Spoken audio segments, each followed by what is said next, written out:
Diversification is the best way to reduce risk. This time-tested advice has been followed by successful investors around the world. It also holds true for big businesses, companies like Foxconn, an electronics giant that is best known for manufacturing the iPhone for Apple. Now, Foxconn is a Taiwanese company, but it has kept most of its factories in China. According to a 2010 report, Foxconn has 12 factories in 9 Chinese cities. The bulk of Foxconn's factories are in China. But the company wants to change that, and it is looking at India as a potential alternative. Foxconn's chairman, Liu Yongwei, was speaking at the company's annual general meeting. There he described India as a quote-unquote bright spot for development. Here's what he said about Foxconn's India plans, and I'm quoting, "We are fully pushing ahead with next steps there, and maybe in a few months' time we can reveal on our website the next steps and report back to everyone. We'll have further investment there." This is a green light from Foxconn. It wants to invest in India and scale up its operations in India. But why does Foxconn want to diversify? This is a company with deep inroads in China. What risk is Foxconn trying to mitigate by expanding its operations in India? Well, the fact is that these are uncertain times. It's just too risky to bet everything on China, especially for a company like Foxconn that is headquartered in Taiwan and supplies to the world.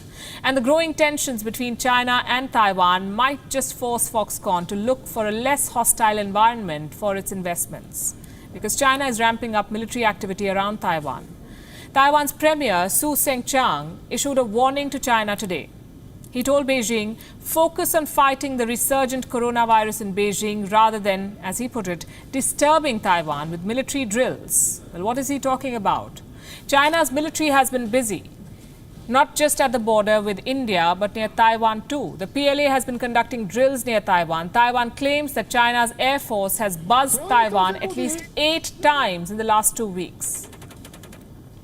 Reports say China sent fighters and bombers into Taiwan's air defense identification zone.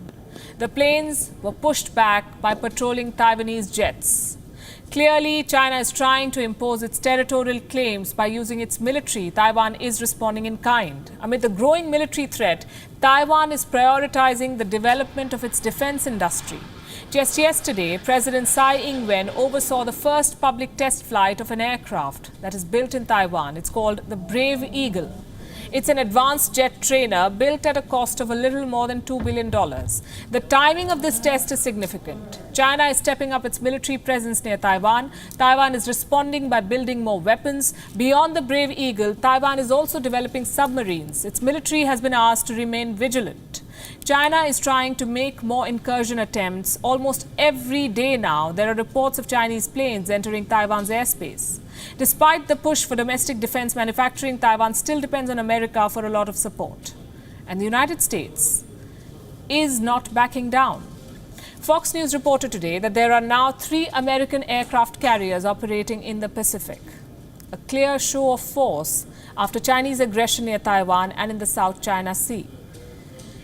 Taiwan is fighting China on multiple fronts. In response to the PLA's aggression, Taiwan has thrown its support behind the protesters in Hong Kong. Last week, President Tsai declared that Taiwan will provide humanitarian assistance to Hong Kong. Our thoughts today are with the people of Hong Kong.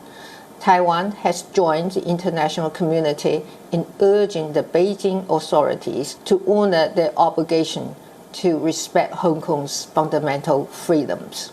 We do not believe in merely looking on as others defend their freedom.